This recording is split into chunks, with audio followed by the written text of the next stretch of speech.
제가 살아온 신앙생활과 그리고 최근에 많이 얘기되고 있는 것에 대해서 제가 어떻게 생각을 하고 있는가 하는 생각을 나누는 자리이기 때문에 편안하게 얘기를 들어주시되, 그래도 잊어버리지 말아야 될 것은 살아계신 하나님과 일하셨던 하나님, 일하시는 하나님, 그리고 그 하나님께 우리가 다 같이 영광 드리는 그런 시간이 되었으면 하는 관점에서 오늘 말씀을 드려보고자 합니다. 제목은 이렇습니다. 제목은 다시 읽지는 않겠습니다.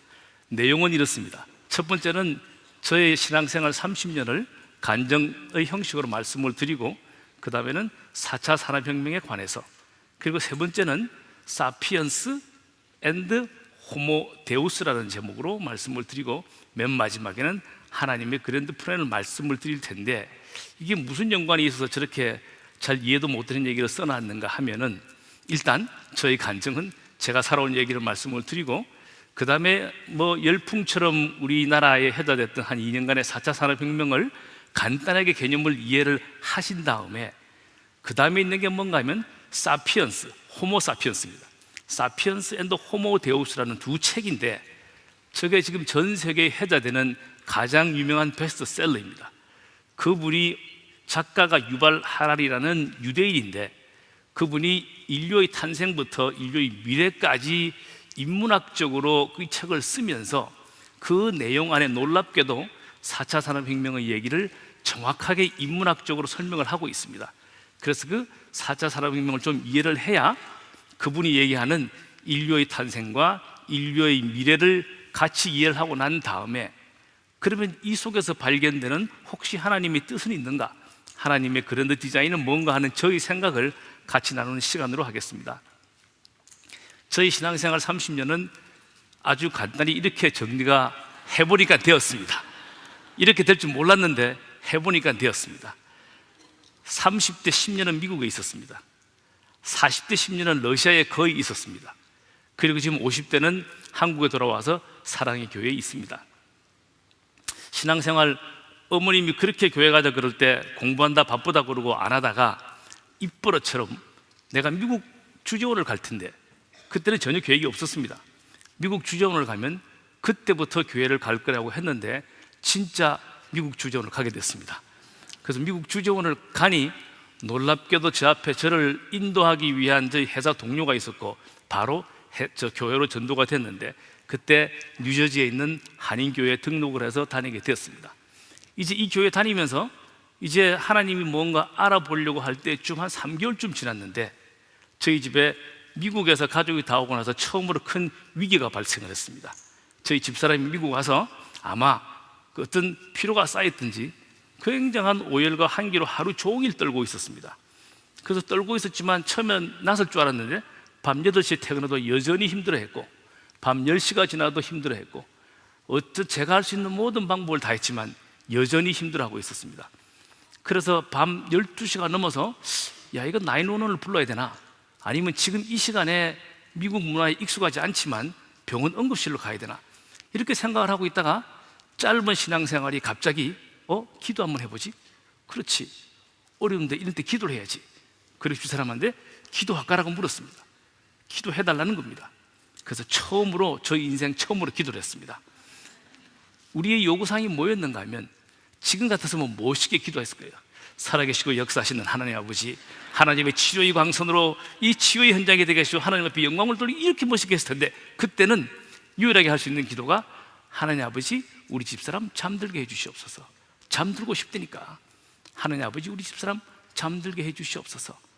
다른 얘기 하려고 해도 생각이 안 나니까 똑같은 얘기만 한 3분 정도 했습니다. 3분 정도. 하나님 아버지, 우리 집사람 잠들게 해주시옵소서. 그런데 3분 정도 지나고 놀랍게도 그렇게 밑에서 떨던 사람이 갑자기 조용해졌습니다. 조용해졌습니다. 이때 그만하면 안 될 것 같아서 한 1분 정도 더 기도를 했습니다. 이대로 하나님 잠들게 해주시옵소서. 잠들게 해주시옵소서. 이제 정말 잠이 들었습니다. 상황이 완전히 해결이 됐습니다. 그래서 저도 잘라고 옆에 탁 누웠습니다. 눕는 순간에 갑자기 제게 큰 생각이, 정말 충격적인 생각이 들어요. 왜 갑자기 잠들었지? 저희 논리적 사고로 아무리 생각해봐도 이거는 우연일 수가 없습니다. 갑자기 하나님이 생각이 났습니다. 하나님이 하셨구나. 처음으로 놀래서 일어나서 그 미국의 거실에, 아무도 없는 거실에서 정말 무릎 꿇고, 아니 배를 깔고 누워서 외쳤습니다. 하나님 아버지 살아계십니다. 하나님 아버지 살아계십니다. 저는 이 일 이후에 저는 살아계신 하나님 아버지를 평생 부인하지 않겠습니다. 하나님 아버지 살아계십니다라는 저희 첫 기도, 첫 고백이었습니다. 그리고 이제는 본격적으로 신앙생활을 하는 겁니다. 본격적으로 신앙생활을 하는데 우리 목사님이 굉장히 직선적이고 저돌적입니다. 한 3개월 더 지나서 신앙생활 6개월쯤 됐을 때 목사님 밤 10시쯤 전화가 왔습니다. 저녁 10시입니다. 이돈주 씨, 내가 집 근방에 있는데 곧 갈 테니까 이렇게 성경책하고 조그만 식탁 하나 펴놓고 기다리세요. 그리고 성경책 찾고 식탁 찾는 도중에 벌써 문이 띵동 합니다. 잠옷도 채 막 갈아입고 던지고 막 있는데 들어왔습니다. 이돈주 씨, 앉으세요. 두 부부 앉으세요. 자, 펴세요. 말라기 3장 10절. 말라기 3장 10절? 이제 아는 척을 해서 속으로 생각했어요. 말라기 3장 10절. 말라의 선지자가 쓴 기록이겠지. 말라기, 알았어. 말라니까 끝이겠지. 뭐 이러고 생각하고 있는데 목사님이 구약 맨 끝에 1330페이지 펴세요. 후다닥 찾았습니다. 말라기 3장 10절. 이돈주 씨 읽으세요. 만군의 여호와가 이르노라. 너희 온전한 11조를 창고에 들여 나의 집에 양식이 있게 하고 그것으로 나를 시험하여 내가 하늘 문을 열고 너에게 복을 쌓을 것이 없도록 붙지 아니하나 보라. 제가 읽었습니다. 목사님, 뭐라고 되어 있습니까? 11조 말씀하시는 겁니까? 그렇습니다. 11조 하라고 그랬고 하나님이 나를 시험하라고 그랬고 내가 복을 쌓을 것이 없도록 주지 않나 보라고 그랬는데 왜 11조를 안 하십니까? 저는 그런 목사님하고 신앙생활을 했습니다. 바로 11조 하십시오. 예, 안 그래도 하려고 그러는데 11조 하겠습니다. 그때부터 바로 11조 하는 겁니다. 신앙생활이 본격적으로 시작이 되고 이제 모임이 많아지고 일할 시간이 없어서 새벽에 출근하게 되고 이런 일이 지속되는 가운데 실제로 회사에서는 약간의 문제가 생기기 시작했습니다. 회사에서는 너무 교회 열심히 하는 것 같으니까 그 당시 법인장이 상무님이었습니다. 상무님이 하루는 저를 부릅니다. 그때는 과장이었습니다. 이돈주 과장 잠깐 내 방에 오세요. 보통 뭐 업무가 있으면 방에 많이 가니까. 근데 가서 들어가면 보통 그냥 들어가는데 보통 딱 들어가면 이 과장 문 닫으세요. 문 닫으세요 이러면 심각합니다. 보통 그러면 인사 안 한 얘기거나 심각한 얘기를 할 때이기 때문에 문 닫으라고 할 때 심각할 줄 알았습니다. 앉으세요. 문 닫으세요. 문 닫고 들어와서 앉았더니 질문합니다. 이돈주 과장, 내가 질문 하나 하겠어. 네. 이돈주 과장은 모세가 홍해를 가른 것을 믿습니까? 갑자기 뭐 전혀 예상하지 않은 질문입니다. 믿습니다. 아니, 잘 들어봐. 모세가 진짜 그 홍해를 갈라서 물이 갈라졌다고 믿느냐고? 네, 믿습니다. 하나님이 하셨기 때문에 믿습니다. 이 사람 나도 교회 집사야. 그거는 이스라엘의 건국 설화야, 설화. 그걸 그대로 믿는 사람이 어디 있어? 아니요, 저는 그렇게 들었고 믿고 그렇게 믿고 있습니다. 당신이 정말 그렇게 믿는 거야? 그렇습니다. 안 되겠네. 나가라는 얘기는 더 이상 얘기할 상대가 아니라는 얘기입니다. 그래서 나왔습니다. 그래서 직장 생활은 점점 더 어려워지기 시작했는데 이 어려워지는 거의 하이라이트는 주재원 한 5년쯤 지나고 났습니다. 모든 사람이 이제 휴가도 가고 이럴 텐데 저희는 교회 생활이 워낙 타이트했기 때문에 여름 휴가는 교회 학위 수양회하고 일정이 항상 같았습니다. 그래서 저희들은 여름 휴가를 따로 가보질 않았습니다. 그래서 그 해도 연회와 같이 학위 수련회를 갔었고 갔다가 그 다음 주 월요일날 출근을 했는데 회사가 발칵 뒤집혀지고 난리가 났습니다. 삼성 미주법인이 난리가 났습니다. 이돈주 과장 어디 갔다 오는 거야? 아니, 이제 휴가 갔다 왔잖아요. 그래요. 지금 빨리 부사장, 그다음에 미주 총본부장이 부사장이었습니다. 빨리 부사장한테 가보세요. 왜 그러십니까? 지난주에 급하게 부사장님이 출장을 들어오라고 그래서 본사에서 들어오라고 그래서 월요일 오늘 저녁 비행기로 들어가야 되는데 당신이 맡고 있는 중요한 품목의 보고서를 정리를 했어야 되는데 당신이 휴가를 가서 연락이 안 될 수밖에 없죠. 그때 휴대폰도 없었고 산에 수양회를 들어갔기 때문에 연락이 될 수가 없었습니다. 연락이 안 돼서 우리가 자료를 만들었는데 보고는 부사장 오늘 밤 가시기 전에 당신이 직접 해야 돼요. 그래서 후다닥 자료를 받아서 갔습니다. 그래서 문을 열고 들어가서 드디어 그 보고서를 착 펴고 설명하기 시작하는데 상황이 어떠했는가? 제가 이렇게 얘기를 했습니다. 그 VCR 시장은요, 시장이 점점 커가서 10% 성장할 거고요. 앞으로 많은 문제가 있지만 우리가 잘할 수 있을 겁니다. 이유는 목이 쉰 겁니다. 30대 중반에 미국에서 신앙생활할 때 큰 소리로 기도하고 큰 소리로 찬양하는 게 충만한 거기 때문에 일주일 내내 찬양하고 기도하다가 월요일날 목이 완전히 쉬어서 와서 부사장님한테 보고를 하니 그 당시 더더군다나 불교 신자였던 부사장이 기가 차는 겁니다.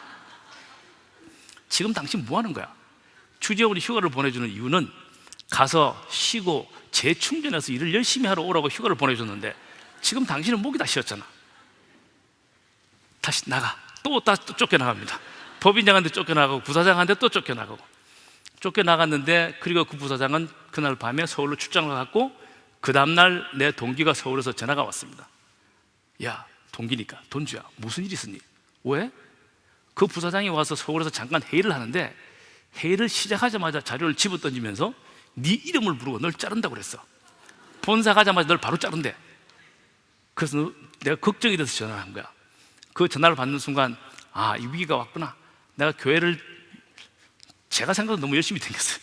교회를 너무 열심히 댕겨서 잘리는구나. 뭐 그래도 할 수 없지 뭐, 내가 열심히 했으니까. 아, 그러고 있는데 지금부터 간증입니다. 이제 부사장님이 서울 가시고 한 3일쯤 지났는데 갑자기 그 뉴저지에 그룹의 부회장님이 오신다는 겁니다. 부사장하고 부회장하고 차이가 많이 납니다. 뭐 부자가 비슷하지만 사장하고 회장님하고 차이가 많이 납니다. 아, 그런 부사장님이 그동안에 워싱턴에 3개월을 계시다가 뉴저지에 3개월을 계신다고 뉴저지 미주법인에 오신다는 겁니다. 그래서 뭐 방을 꾸미고 난리가 났는데 어쨌든 오셔서 주재원과 면담을 한답니다. 3일째 저 면담 차례입니다. 앞에 선배들이 했고 저 면담 차례가 됐는데 드디어 이제 저를 안내하는 김상문인가 저가 부회장님 집에 들어갔는데, 그때마다 제가 과장이기 때문에 그 부회장님 방은 굉장히 커졌습니다. 큰 부회장님 방에, 그 조용한 방에 가서 책상 앞에 두 사람이 앉았습니다. 저를 데리고 오는 김상무와 저가 앉았습니다. 앉자마자 한 3초, 4초를 열심히 째려보더니 드디어 입을 열었습니다. 자네 미국에 얼마나 있었나? 5년 있었습니다. 그래? 그리고 또 한 5초간 말이 없습니다. 그 다음 질문이, 드디어 첫 질문이 나오는데 벌써 입을 여는 순간 이 질문에 답을 잘해야 될 텐데는 긴장감으로 들었습니다. 질문이 뭐였는가 하면, 미국 사람이 삼성을 얼마나 아노? 이게 질문입니다. 딱 요. 미국 사람이 삼성을 얼마나 아노? 2초간의 생각이, 엄청나게 많은 생각이 지나갔습니다. 아직 잘 모릅니다. 동부는 잘 아는데 서부는 잘 모릅니다. 점점 알려지고 있는 순간입니다. 어떤 것도 답이 아니라는 생각입니다. 이렇게 답해서는 안 되겠다. 2초간의 생각입니다. 아, 이건 답이 아니야. 이 답을 들으려고 이분이 나한테 질문하지 않았을 거야. 다시 머리를 돌렸는데 저는 지금도 하나님이 주신 지혜라고 생각합니다. 버뜩 생각이 들었는데, 옛날에 들었던, 지금은 굉장히 일반적인 마케팅 얘기지만 1988년으로 돌아가면 지금 이 얘기는 굉장히 새로운 얘기입니다. 이렇게 대답을 했습니다. 부회장님, 마케팅에서 브랜드를 조사하는 방법이 두 가지가 있습니다. 첫 번째는 소비자에게 물을 때 삼성전자를 아십니까? 라고 이름을 먼저 들려주고 물어보는 방법이 있는데, 이렇게 조사하는 방법을 보조인지도라고 그러고요. 두 번째는 소비자에게 아는 전자회사 이름을 대보세요 했을 때 삼성 이름을 안 가르쳐주고, 이럴 때 삼성 이름이 나오는 것을 비보조인지도라고 부릅니다. 그래서 첫 번째, 삼성 이름을 들려주고 하는 보조인지도는 삼성이 한 60% 정도 되고요. 그냥 안 가르쳐주고 전자회사 이름을 대보세요 할 때 나오는 것은 한 5% 정도 됩니다. 지금 제가 1분 3초 정도 얘기했겠죠? 이렇게 대답을 했어요. 그 부회장이 딱 들으시더니 한 10초 동안 또 얘기를 안 합니다. 가만히 있습니다. 그러더니 옆에 있는 김상무 보고 묻습니다. 김상무, 방금 이 과장 얘기 들었나? 이거 말 되지? 이렇게 얘기한 겁니다. 그러니까 뭐 당연히 뭐 부회장님이 상무 보고 말 되지 하니까 상무는 예, 말 됩니다 이렇게 얘기한 거죠. 그거 안 됩니다는 상무는 아무도 없습니다. 말 됩니다, 부회장님 말 됩니다. 근데 그 부회장님이 이렇게 말씀하십니다. 내가 이 질문에 대한 답을 들으려고 워싱턴에 3개월이 있으면서 미국 사람 집에 가서 방문도 해봤고 길 가다 세워놓고 미국 사람한테 다 물어봤고, 그리고 이 동일한 질문을 내가 만나는 주점마다 했어.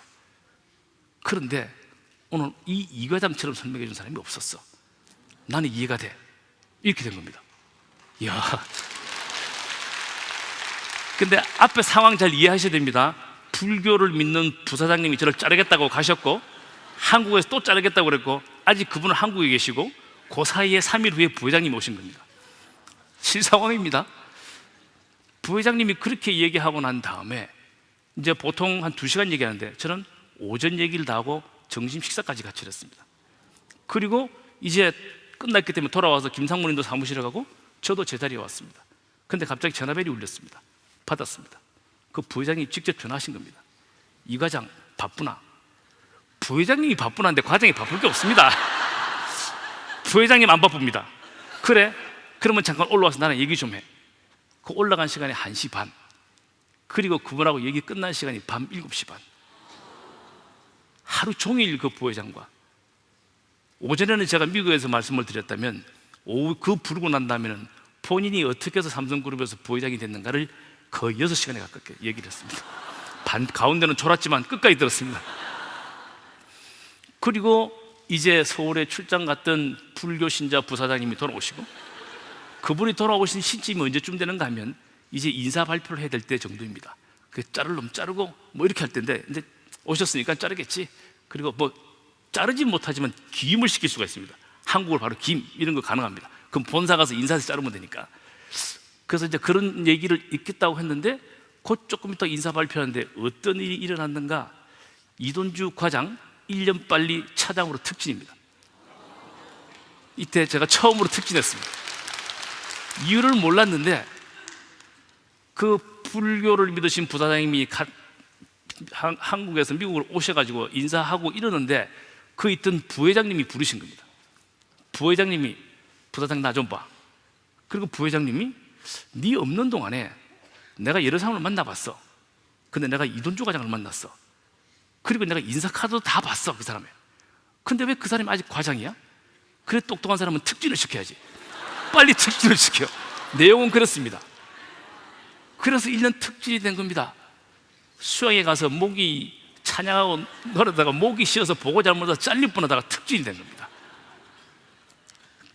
그러나 여전히 직장생활 내는 어려움이 있었습니다. 신앙생활을 하면서 뭐 직장생활 자기 일을 열심히 하긴 하지만 문제가 좀 있는 것처럼 돼서 문제가 많이 있었습니다. 그래서 6년이 지날 때 드디어 본사에서 기임 발령이 났습니다. 이제 발령이 났기 때문에 실은 교회일이 너무 많았기 때문에, 그리고 하는 일도 6년이나 그 미주법인에서 동일한 일을 했기 때문에 본인은 들어가고 싶었습니다. 그래서 얘기를 해서 드디어 본사에서 발령이 나서 이 발령장을 받자마자 가장 먼저 뛰어간 곳이 목사님입니다. 목사님, 오, 이 집사님 좋은 일 있어요. 네네네, 본사 발령이 났습니다. 본사 드디어 제가 원하는 대로 발령이 나서 이제 돌아가게 됐습니다. 그때 우리 목사님의 얼굴은 전 지금도 기억합니다. 그렇게 저한테 잘해주는 목사님 얼굴이 갑자기 싸늘해졌습니다. 하는 말씀이, 이 집사, 세상 일은 그렇게 계산되는지 모르지만 주님의 일은 그렇게 계산이 안 돼. 무슨 말씀입니까?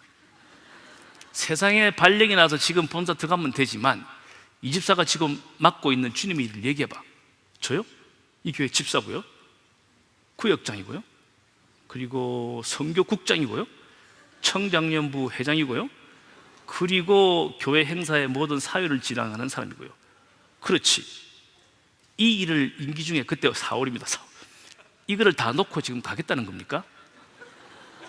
아니 목사님 발령은 회사의 사장이 들어오라고 명령을 내는 겁니다. 이거는 군대 명령서와 또 가야 됩니다. 그렇죠 여러분, 발령 난 데 가야죠. 목사님이 세상의 사장이 명령을 내서 따라갈지 모르지만 이 집사 하나님의 명령은 두렵지 않습니까? 말이 됐습니다. 우리 목사님이 그렇게 얘기하는데 순종하지 않을 수 없는 상황입니다. 그리고 목사님이 같이 기도하자. 알겠습니다, 기도 보시죠. 그래서 기도를 한 일주일 동안 열심히 했습니다. 이 문제를 어떻게 하나님 해결해야 됩니까? 기도 하다가 갑자기 문득 떠올랐습니다. 기도만 하면 안 될 것 같습니다. 뭔가 내가 행동을 해야 될 것 같습니다. 그래서 다시 너 홍해가 갈라지는가 믿는가 하는 법인장을 찾아갔습니다. 상무입니다. 가서 얘기했습니다. 저 6개월만 더 있게 해주십시오. 네가 원해서 발령이 났잖아. 그런데 그 법인장님, 제가 미국 와서 그냥 들어가지 말고 저기 뉴욕 대학이 NIU가 있는데 저희 가서 6개월만 비즈니스 과정 수료증을 좀 받고 가게 하시면 안 되겠습니까? 회사를 위해서 좋은 거 아닙니까? 어렵게 설득을 해서 그 법인장이 알았어. 그럼 6개월 더 있고 그 다음에 이제 너는 공부하면서 하여튼 업무 메뉴를 만들고 들어가. 그래서 본사도 설득이 돼서 6개월 더 있게 돼서 드디어 주의를 6개월 더 하는 겁니다. 그 과정에 이제 발령을 6개월 연장을 시키고 저는 끝까지 주의를 하고 들어가려고 열심히 하고 있는데 그 과정에 많이 있었지만 생략을 하고 어쨌든 11월이 가까이 됐는데 갑자기 우리 저 법인장 상무님께서 제가 밖에 나가 있는데 빨리 들어오라고 또 난리가 났습니다. 들어갔더니 사인하라는 거야, 사인. 그걸 봤더니 뭐 추천서예요. 근데 보통 뭐 추천서 같은 경우에는 보통 밑에 사람들이 다 쓰고 윗사람이 그냥 사인만 하면 끝납니다. 윗사람이 뭐 추천자의 의견까지도 밑에 사람이 다 쓰고 그럼 윗사람은 사인만 하고 이런데 이번 상황은 완전히 반대였습니다. 저희 상무님이 모든 칸을 다 썼습니다. 뭐 전공, 뭐 관심 분야, 앞으로 공부하고 싶은 분야 다 쓰고 법인장으로서 추천 의견 다 쓰고 제가 사인만 하면 되는 겁니다. 빨리 사인하라는 거예요. 사인해놓고 다시 그 카피를 봤습니다. 카피를 봤더니 본사에서 처음으로 생겨서 모든 학비와 경비를 다 지원해서 해외에 MB를 보내주는 첫 번째 일기 선발 과정의 추천서였습니다. 그래서 이게 갑자기 뭐지? 어쨌든 그 추천서가 팩스로 날아가고 그 다음날 이틀 후에 본사에서 제1기 해외 MBA, 삼성에서 만든 최초입니다. 회사가 경비와 체재비와 전부 대주면서 회사가 뽑아서 보내주는 MBA 1기에 제가 선발이 된 겁니다. 그래서 실제 발표할 때도 28명을 선발했는데 차장 1명, 아까 제가 특진했다고 했죠. 특진. 원래는 과장만이 대상인데 차장 1명, 과장 27명 이래서 뽑혀서 1기로 삼성에서 미국에서 MBA를 하게 됐는데 그것도 우여곡절 끝에 다른 곳에 안 가고 뉴욕 콜롬비아를 다녀서 교회를 지속적으로 섬기면서 우리 목사 뭐 자세한 얘기 다 못 들으지만 MBA도 다른 데 가려고 해서 못 갈 뻔했습니다. 그 교회를 섬기면서 다닐 수 있는 학교가 유일하게 콜롬비아였습니다. 그래서 정말 지금도 생각하면 내가 만약에 발령장을 받고 바로 본사로 들어갔더라면 MBA는 있을 수도 없었고 오늘날의 제 위치에 있을 수도 없었고 다시 더 거꾸로 가면 그 부회장님의 그 질문의 답을 똑바로 하지 않았다면 특진도 되지 않았을 거고 MBA도 가지 않았을 거고 나의 길은 모든 게 달라졌을 텐데 정말 그런즉 너는 그의 나라와 그의 의를 먼저 구하라. 그러면 내가 이 모든 것을 더하리라는 하나님의 말씀 저는 잊어먹을 수가 없습니다. 하나님 일을 먼저 했더니 생각지도 않은 결과들이 이렇게 일어났습니다. 그래서 이제 드디어 10년 공부까지 마치고 들어갈 때쯤 되니까 그 목사님이 그때 저 부장이었습니다. 목사님이 묻습니다. 이돈주 집사 삼성에서 상무 되려고 그래? 상무 되는 게 그렇게 좋아? 들어가지 말고 나랑 같이 목회를 하자고 했습니다. 근데 뭐 저는 아무런 준비가 안 됐기 때문에 하여튼 목사님을 이제 내가 다 하지 않았습니까? 설득을 겨우 해서 드디어 이제 본사로 들어오게 됐고 본사에 가장 어려운 데 보내달라고 그래서 삼성 러시아에 가게 됐습니다. 삼성 러시아 가게 되니 일도 그때 러시아의 상황은 1998년 경제 모라토리움 후에 제가 법인장이 됐기 때문에 경제 상황은 거의 붕괴가 되어 있는 상태였습니다. 어쨌든 가서 또 교회를 다녀야 되니까 그 교회를 어디를 다닐까 찾다가 그때 모스크바에서 제가 뉴저지 있는 교회에 강사로 오셨던 목사님이 계셨습니다. 그래서 그 목사님을 찾아서 그래도 내가 아는 교회 가서 또 목사님을 도와드리고 같이 교회를 다녀야지 이러고 찾았더니 모스크바 한인교회라는 교회가 있었고 가봤더니 한 40명, 50명이 채 되지 않은 조그만한 교포들이 있는 그런 교회였는데 주로 유학생들이 있었고 거기 있는 교포들이 있는 정말 호텔의 강당을 그냥 빌려서 4시간만 주일날 4시간, 금요일날 4시간만 빌려서 예배를 보는 그런 정말 선교지 교회 같은 그런 교회였습니다. 어쨌든 거기서 목사님하고 열심히 신앙생활을 하고 있는데 한 6개월쯤 지났는데 그 목사님 사모님이 그 애들, 그 학생들, 대학생들하고 교인들을 다 모아놓고 얘기를 합니다. 지금부터 여러분들은 이돈주 집사를 이돈주 집사라 부르면 안 되고 이돈주 선교사님이라고 불러야 됩니다. 그래서 예? 선교사요? 여러분은 저 일토 선교사 듣고 지금 얘기해요. 저는 그때 선교사라는 얘기 처음 들었습니다. 선교사요? 선교사라고 부르십시오. 그래서 아니요, 저는요 그냥 집사고요. 저는 삼성전자 그때 상무 됐을 때 상무의 법인장이지 선교사 아닙니다. 선교사. 그때 목사님까지 오셨습니다. 목사님도 다시 다 모아놓고 여러분들은 지금부터 이돈주 집사님을 집사라 부르고 안 되고 선교사님이라고 불러야 됩니다. 그래서 아니 목사님 왜 선교사님? 지금 저랑 같이 도와서 목회를 하고 있기 때문에 이거는 선교지랑 마찬가지고 선교사님이라고 불러야 되는 겁니다. 이렇게 얘기를 하셨습니다. 그때만 해도 왜 그런지 몰랐는데 곧 알게 됐습니다. 또 한 1, 2주가 지나서 목사님 저를 불렀습니다. 목사님께서 심각하게 말씀하십니다. 자기 비자가, 러시아는 비자가 있어야 됩니다. 비자가 만료가 돼서 이 비자를 한국 가서 갱신하려고 그러면 3주가 걸린답니다. 그래서 내가 3주를 교회를 비우고 갔다 와야 되니까 그 3주 동안 주일 예배하고 금요기도를 인도하라는 겁니다. 여러분과 앉아서 강의 듣는 거 편한 겁니다. 저는 가끔 오정현 목사님의 힘드심을 정말 체험적으로 이해하고 있습니다. 그래서 3주? 야 근데 가신다는데 비자 갔다 오셔야 될 것 같고 할 수 없이 목사님 빨리 다녀오십시오. 3주가 아니고 2주라도 1주라도 저 이런 거 못합니다. 어디 감히 말씀도 전해야 되고 금요기도 인도해야 되는데 맥시멈 3주 좀 노래 가셔서 2주 만에 꼭 돌아오십시오. 그래서 목사님 알겠습니다 하고 갔습니다. 이 선교사라는 이름을 가지고 목사님은 떠나고 드디어 주일날 강의를 시작하고 강의가 아니죠. 설교하고 금요기도 인도하고 두세 번만 할 줄 알았으면 됐는데 얼마나 했는가 하면 물경 1년을 했습니다. 1년. 목사님은 1년을 돌아오지 않았습니다. 근데 버릴 수가 없었습니다.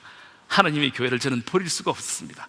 그뿐만 아니고 설교만 하는 것뿐만 아니고 거기 점심도 밥도 먹어야 되고 집에서 매일 교회 갈 때는 밥 챙기고 숟가락 챙기고 젓가락 챙기고 뒤에 차 뒤에 꽉 싣고 내려가서 그거 다 내리고 강의하고 설교하고 밥 다 먹고 난 거 걔들이랑 우리 딸들이랑 다 설거지해서 그릇을 다시 차에 싣고 오는 생활을 1년이나 했는데 1년 후에 목사님이 돌아오셨습니다. 그리고 정말 인계를 했습니다.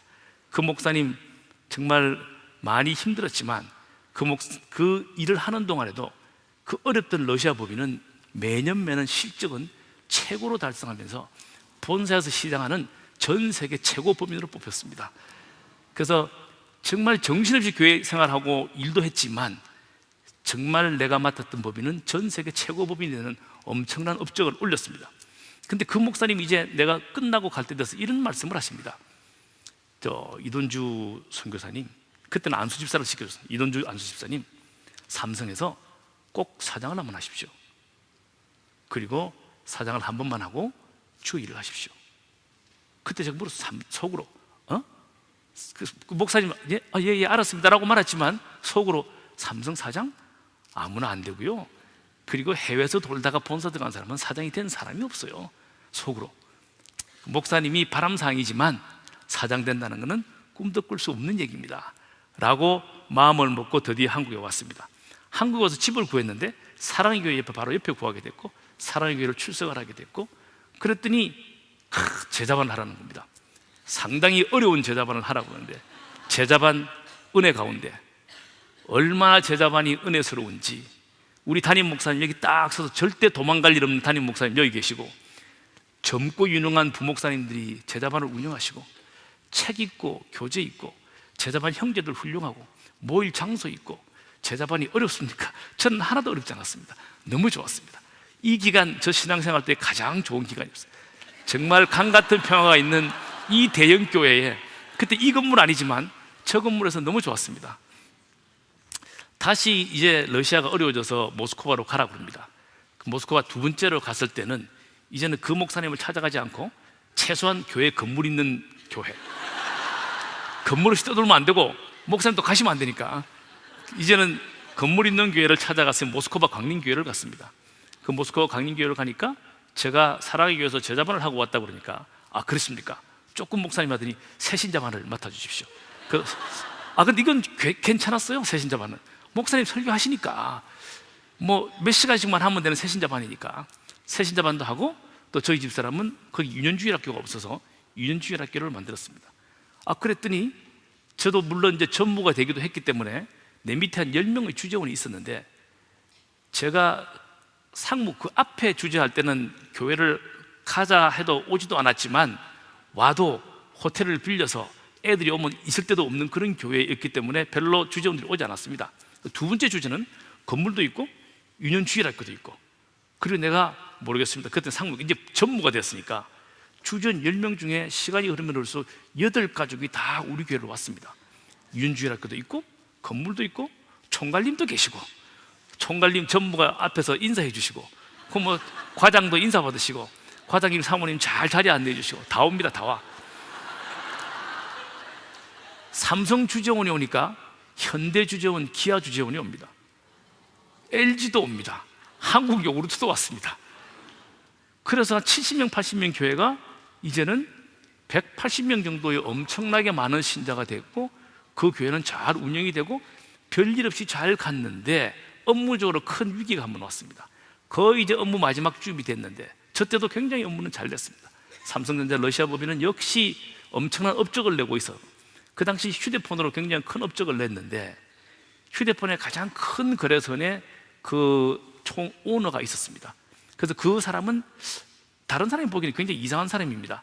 옷도 청바지 입고 티셔츠 입고 뭐 이게 해골 그려져 있는 이런 옷을 입고 있고, 여기 뭐 주렁주렁 목걸이 달고 구멍낸 귀걸이 달고 이런 사람이지만, 제가 몇 번 거래하면서 얘기를 해보면 굉장히 순수한 사람이었어요. 그래서 그분하고 잘 맞아서 핸드폰 비즈니스를 러시아에서 굉장히 크게 하고, 그 사람도 러시아에서 굉장히 영향력 있는 기업인이었습니다. 그래서 거기랑 비즈니스를 잘 하다가 한 3년 돌아오기 직전 마지막 해에 거기에 돈이 잘 안 들어오는지 현금 수지가 좋지 않은지 이제 연말 가까이 됐는데 하루는 출근해서 회의를 하는데 관리 담당 상무가 이런 보고를 합니다. 제 1그릇은 유로셋이 돈 3천만 불을 아직 갚고 있지 못한데 3천만 불 300억 정도의 물품대를 지급 안 했는데, 돈 안 냈는데 물건을 다시 2천만 불 약 200억의 물건을 다시 달라고 그럽니다. 그런데 이거는 저희들의 관리 규정상 줄 수가 없습니다. 그래서 줄 수 없다는 것을 총괄님에게 보고합니다. 그렇습니다. 주면 안 됩니다. 원칙대로도 규정대로 되니까 당연히 주면 안 되는 겁니다. 관리 담당, 그대가 엄격한 사람, 그걸 왜 나한테 물어봐? 당연히 안 되는 거지. 하지 마, 주지 마. 그래서 물건을 싣지 않았습니다. 그리고 집으로 돌아왔습니다. 그런데 보통 집으로 전화 안 옵니다. 밤 7시쯤 됐는데 전화가 왔습니다. 전화를 받았더니 아까 그 제1거래선 오너가 러시아인인데 전화가 왔습니다. 절대 한 번도 전화한 적이 없습니다. 그리고 그 본인이 직접 전화를 해서, 영어를 원래 잘 못하고 항상 통역을 썼던 사람입니다. 영어로 나한테 얘기합니다. Mr. Lee, Mr. Lee, please, please, deliver the handphone, deliver the handphone 이럽니다. 엉터리 영어지만 잘합니다. 이해가 다 됐습니다. 그래서 야, 너도 돈 안 갚지 않았니? 그러니까 이거 물건 실어주면 돈 갚는다는 겁니다. 근데 원래 사업하시는 분 아시지만 돈이 벌써 꼬이기 시작했는데 그거 또 주면 그건 뭐 다 날리는 겁니다. 그런데 그 사람하고 3년 동안 잘해왔던 믿음이 있었기 때문에, 그리고 워낙 간절하기 때문에 내가 알았다고 그랬습니다. 알았다고 그러고 끊었습니다. 그리고 관리 담당한테 밤에 전화를 했습니다. 관리 담당은 늦게까지 일합니다. 7시 반쯤 돼 전화를 했는데 역시 회사에 있습니다. 물건을 실어주라고 그랬습니다. 관리 담당이 깜짝 놀랍니다. 아니, 아까 오후에 보고 드리지 않았습니까? 그리고 이거는 규정 위반입니다. 원래 그 정도는 관리 담당이, 제가 아무리 총괄이고 법인장이지만 막을 수 있는 능력이 있습니다. 규정을 어길 때, 윗사람이 규정을 어길 때 밑에 관리 담당은 홀드할 수 있는 권한이 있습니다. 그래서 아니야, 김상무, 그래 난 실어야 된다고 생각해. 안 됩니다. 이거 본사에서 하면 큰일 날 뿐만 아니라 자기는 관리 담당 직을 걸고 안 됩니다. 이렇게 그래. 근데 김상무 잘 들어봐. 우리가 지금 있는 3천만 불을 못 받아서 300억을 못 받아서 잘리나? 200억을 더 보태서 500억으로 잘리는 거나 마찬가지야. 내 생각에는 200억을 주는 게 나을 것 같아. 김상무 300억 못 받으면 잘려. 근데 300억으로 잘리나 500억 잘리나 똑같아. 싫어. 그리고 나는 그 사람을 믿어. 싫어. 그래서 망설이던 김상무가 놀랍게도, 이런 일은 잘 없습니다. 삼성에서 관리 담당 직을 완전히, 이거는 직무유기입니다. 알겠습니다, 총괄님, 시켰습니다. 물건 실었습니다.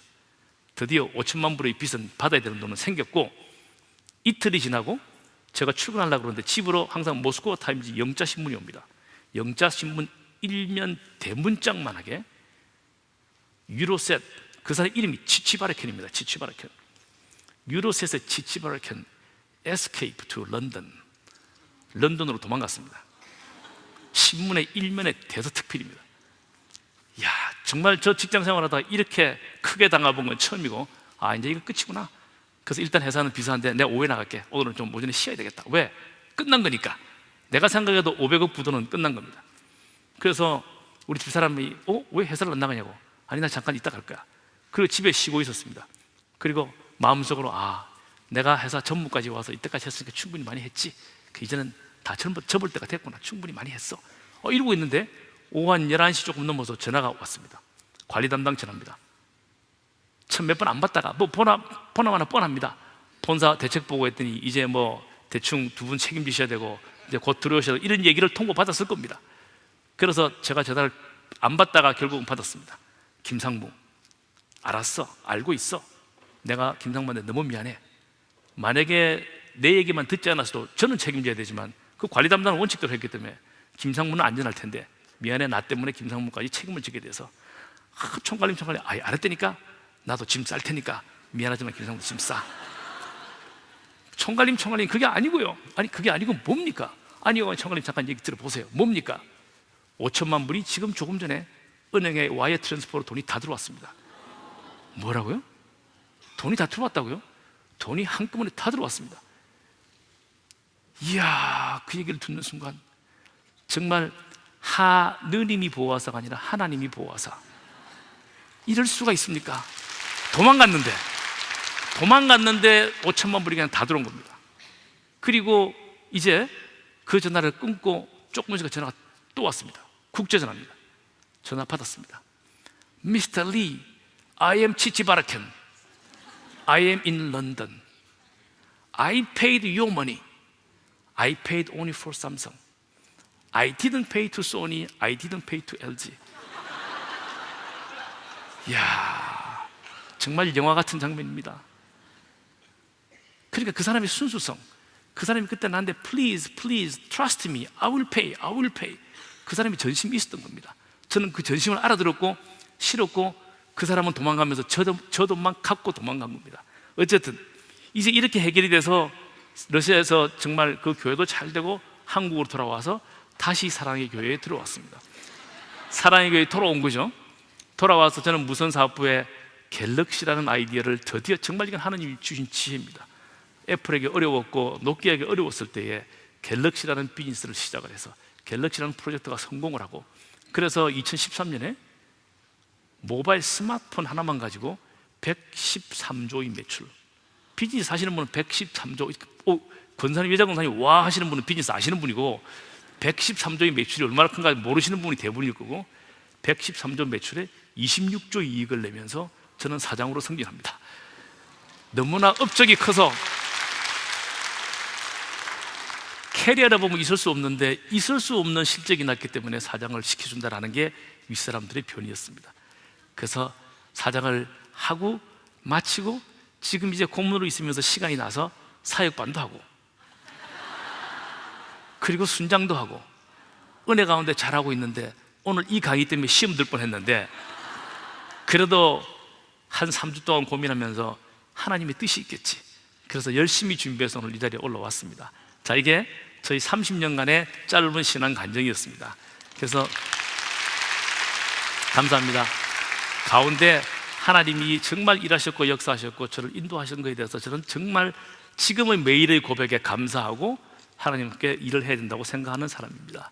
4차 산업혁명에 대해서 간단하게 얘기를 하겠습니다. 물론 저보다 잘 아시는 분도 있고 이거를 말씀드리는 이유는 말씀을 드려야 다음하고 연결이 되기 때문에. 그럼 혹시 4차 산업혁명 말만 듣고 잘 모르시는 분도 가장 핵심적인 것만 오늘 이해를 하시면 좋겠습니다. 4차 산업혁명, 원래 4차 산업혁명은 2016년 1월 달에 스위스의 경제 포럼에서 의장이 처음으로 4차 산업혁명이라는 단어를 썼습니다.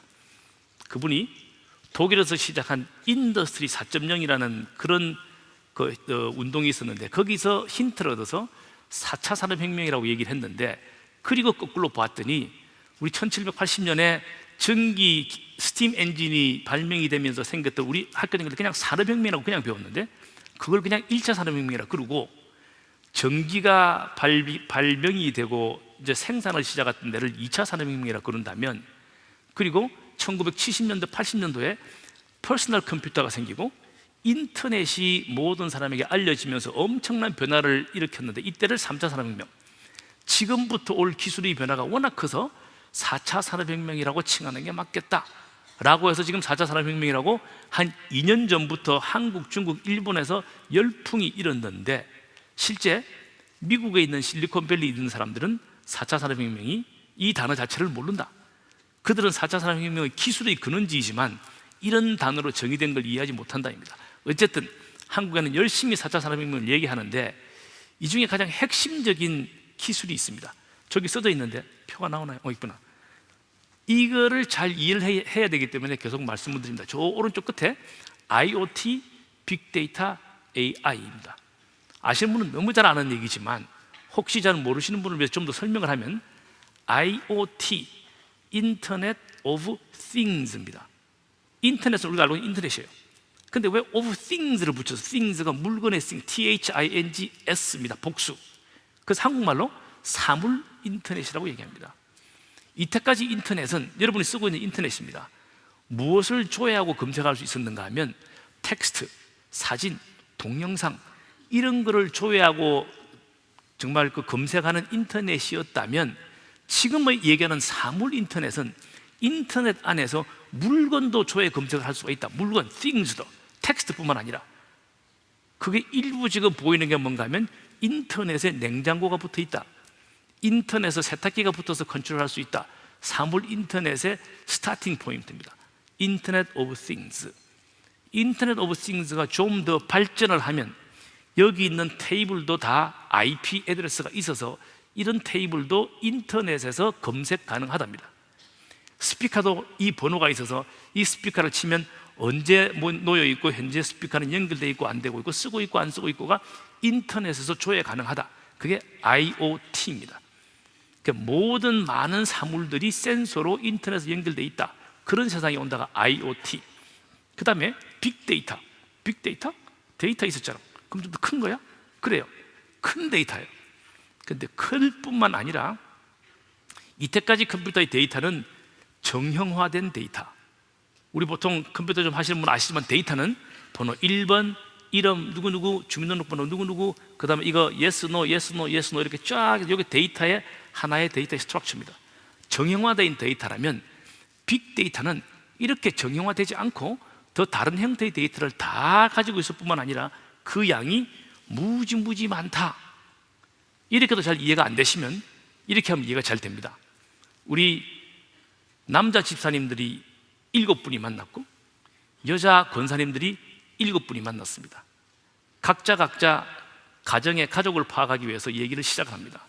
남자분들 7분은 아마 그 얘기에 리더가 있어서 저는 제 이름은 이동주고요, 저는 딸이 둘 있고 다 시집을 갔습니다. 그러면 김 집사님은 어떻습니까? 저는 고3 딸이 하나 있고요, 그 다음에 중3 아들이 하나 있습니다. 그렇습니까? 그럼 옆에 계신 신 집사님은 어떻습니까? 저는 군대 간 아들이 하나 있고요, 그 다음에 시집 가려고 준비하고 온 딸이 하나 있습니다. 순차적으로 돌아가면서 정확하게 묻는 것만 대답을 합니다. 이게 일반적인 데이터입니다. 만약에 동일한 질문이 7분의 권사님 가운데 디스커션에 들어갔다면 무작위적으로, 비차별적으로, 무그룹적으로 엄청난 대화가 시작됩니다. 얘들아, 우리 집에 딸은 어떻게 하고 제 집 아들은 어떻게 하고, 그래서 그때 옷은 뭐 사서, 백화점 가서 뭐 있어, 그래서 세일했어, 그럼 나도 이랬어, 그리고 너 대학 가서 뭐 전공할 건데, 뭐 전공하면 뭐가 재밌고, 어떤 친구가 생기고. 한 일주일이 지나면 남자분들은 지나가서 그 집에 자녀분이 어떻게 됐더라고요? 고3이 하나 있고 밑에가 몇 학년이더라? 이게 데이터입니다. 그 다음 잘 모릅니다. 여자분들은 얘기하면 걔 고3인데 뭘 공부하다가 어느 학원 갔더니 뭔 과목이 어렵고 그래가지고 바꿔가지고요, 지금 다시 어느 대학을 신청해서 지금 곧 한 일주일 있으면 발표가 나고, 이까지 다 합니다. 이게 빅데이터입니다. 이 정확한 거 제가 항상 고민을 해봤는데 정말 여자분들의 데이터는 빅데이터다. 저는 우리 집사람하고 얘기해보면 확실히 합니다. 교회 뭔 얘기를 하면 저는 몇 가지 단어를 이렇게 붙여서 몇 가지만 이렇게 스파티하게 알고 있는데 우리 집사람은 소설 써도 소설 쓸 만큼 다 알고 있습니다. 빅데이터가 형성이 돼 있다. 그 다음에 중요한 게 AI입니다.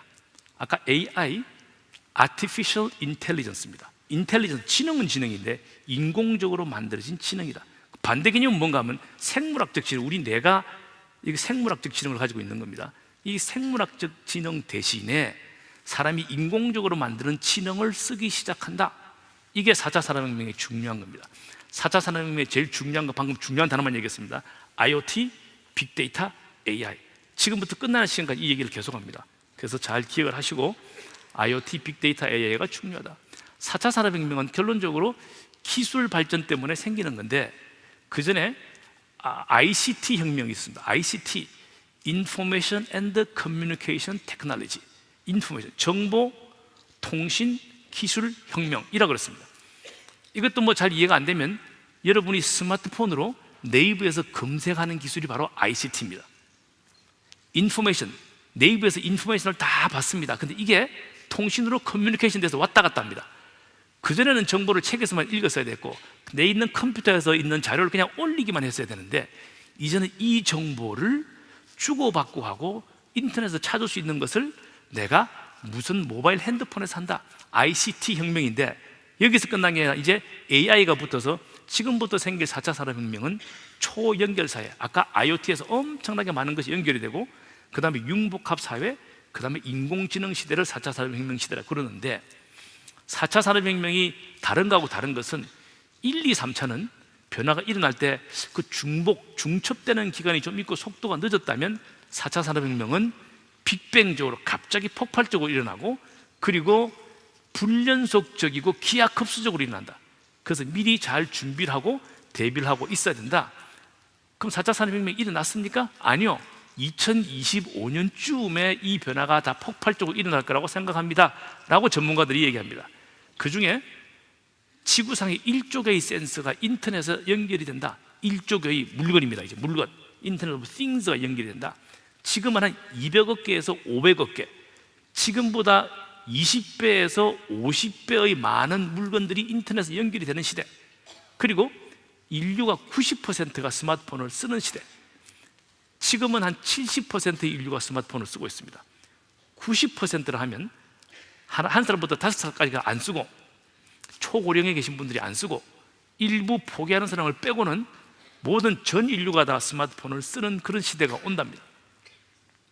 4차 산업의 핵심 기술은 아까도 말씀드렸지만, 블록체인의 얘기는 일단 접어두기로 하고, IoT, 그 다음에 빅데이터를 형성해서 AI가 분석을 해내서 4차 산업혁명을 다시 얘기하면, 현실 세계에 아직까지 최적화되지 않은 어떤 일들을 저기 IoT, 빅데이터, AI를 거쳐서 다시 현실 세계로 최적화된 상태로, 가장 베스트 옵티마이즈된 상태로 돌려주는 그런 활동, 이런 일련의 활동들을 전부 4차 산업혁명이라고 할 수 있을 것 같습니다. 물론 다른 기술도 많이 포함이 되긴 하지만, 간단하게 얘기하면 3차 산업혁명은 우리가 현실 세계 오프라인에 있는 것을 어떻게 디지털화, 인터넷에다가 집어넣느냐 하는 게 3차 산업혁명이었다면, 예를 들면 우리 가게가 실제 오프라인에 이렇게 가게가 있었는데, 이 가게를 어떻게 온라인 가게로 만드는가 하는 게 이때까지 우리 3차 산업혁명이었다면, 4차 산업혁명은 온라인에 있는 이 온라인 스토어에 물류를 공급하는 것이 아직까지 최적화가 안 됐기 때문에, 온라인 구매하는 형태를 빅데이터로 분석을 다 해봤더니 현실 세계의 물류를 어떻게 하는 것이 가장 최적화가 되겠더라 라고 갖다 주는 게 오히려 4차 산업이다. 가상세계의 데이터를 모아서 분석을 해서 현실 세계 최적화로 돌려주는 게 저게 4차 산업혁명이라고 할 수 있겠다. 이 부분이 중요합니다. 인공지능. 이때까지 컴퓨터는 뭐였는가 하면, 저기 있는 대로 컴퓨터는 프로그램을 만들고 거기에 해당한 데이터를 붙여주면 프로그램이 돌아서 우리가 원하는 아웃풋을, 포맷을 내주는 게 컴퓨터가 하는 일이었습니다. 근데 지금 얘기하는 AI, 셀프 러닝, 자가 학습 능력이 있는 AI는 뭐가 다른가 하면, 데이터를 많이 넣어주고, 그래서 AI는 빅데이터를 먹고 삽니다. AI는 빅데이터가 없으면 살 수가 없습니다. AI에다가 빅데이터를 넣어주고 그 결과만 넣어주면 AI가 어떤 역할을 하는가 하면, 내가 결과를 보고 데이터를 봤더니 이렇게 하는 것이 최고로 좋을 것 같아. 프로그램을 만들어줍니다. 프로그램 또는 알고리즘을 만들어준다. 우리 얼마 전에 이세돌하고 했던 그 알파고에다가 기보를 굉장히 많이 넣어줍니다. 그리고 결과를 가르쳐줍니다. 이거는 100이 3집이인 거야, 이거는 흙이 2집이인 거야, 라고 결과를 넣어주면 알파고 AI 인공지능이 한참 그걸 분석을 해보면 바둑은 이렇게 뜨는 게 제일 잘 뜨겠구나 라는 알고리즘을 만들어내서 이 알파고가 이세돌하고 대결을 하는 겁니다. 스스로 뭐가 제일 좋은지를 알아내는 능력이 있다. 그게 저기 AI인데, 근데 문제는 지금부터 모든 인류가 걱정하고 있는 4차 산업혁명에 대한 걱정은 어디서 있는가 하면 이 AI가 어디까지 갈 것인가. 그래서 AI를 두 개로 나눕니다. 약한 AI, 강한 AI. 영어로 그냥 그대로 weak AI, strong AI. 약한 AI는 사람이 시키는 대로 프로그램한 대로 사람의 편익을 위해서 동작해주는 AI. 우리가 지금 AI 어떤 스피커, 어떤 뭐 아마존이나 SK가 주는 스피커 말하면 음악 찾아주고 하는 건 다 약한 AI입니다. 앞으로 나올 로봇도 사람이 말하는 대로 움직여서 해주는 건 다 약한 AI. 약한 AI는 우리 생활 정진에 도움이 된다. 근데 문제는 강한 AI. 강한 AI는 자기가 사유, 생각하고 판단하고 결정하고 어떤 모든 환경에 대해서 자기가 알아서 반응하는 거, 이거 강한 AI입니다. 문제는 강한 AI가 나오면 이 강한 AI는 지금 있는 인류를 어떻게 판단할 것인가. 강한 AI가 나와서 자기가 가만히 생각해 봤더니 이 인류가 별로 좋지 못한 것 같아. 지구 환경이나 더럽히고 있고 매일 뭐 자기들끼리 싸우고 있고 이 인류는 지구상에 없는 게 나을 것 같아라는 강한 AI가 판단을 하면 강한 AI와 우리 인간은 전쟁을 할 수밖에 없습니다. 그런데 모든 사람의 생각이 그러면 정말 강한 AI 있을 거야? 라는 것에 대한 답은 아직도 인류가 모른답니다. 지금의 생각으로 봐서 기술적으로 강한 AI 기술적으로 발전하면 될 것 같은데 꼭 된다는 기술적인 확신도 없고, 그러면 결코 강한 AI는 출현할 수도 없을 것 같다는 어떤 논리적 반증도 없다. 그래서 전부 미래학자들이 모르겠다. 강한 AI가 출현할 수도 있고 출현하지 않을 수도 있고. 그런데 이 강한 AI 출현이다 아니다 하는 시점이 언제쯤으로 생각하는 거면 2045년입니다. 2045년. 빨리 그 본인의 나이하고 계산을 빨리 해보시죠. 자, 저는 별로 상관없습니다. 충분히 살았고 2045년 후에 뭔 일이 있어도 2045년에 진짜 강한 AI가 있다면 우리의 생은 별로 행복하지가 않을 겁니다. 그래서 미래학자들도 2045년 이후를 많은 미래학자들이 포캐스트를 합니다. 대부분의 미래학자들 2045년 이후는 포캐스팅 하지 않겠다. 왜? 강한 AI가 출현할지도 모르니까. 그 이유는 정말 예측 불가하니까. 이렇게 얘기를 합니다. 이제 이거는 다시 마지막 여기에 밑에 있는 거 빅데이터 AI 알고리즘. 빅데이터 AI 알고리즘. 다음 얘기에 계속 연결되는 얘기이기 때문에 앞에 그 4차 산업혁명 얘기 다 잊어버리셔도 빅데이터 AI 알고리즘을 기억하시면서 저 강의가 거의 반쯤 왔기 때문에 잠깐 2분간 세미 인터미션을 하는데 나가시면 안 되고 잠깐 일어나시고 손 기지개도 켜시고 잠깐 일어나고 옆에 분하고 얘기 좀 하시고 물 있으시면 물도 좀 드시고 저도 물을 한번 먹겠습니다. 2분입니다. 나가시면 안 됩니다. 세미 인터미션입니다. 인사 못 하시던 분 인사 좀 하시고.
시작합니다.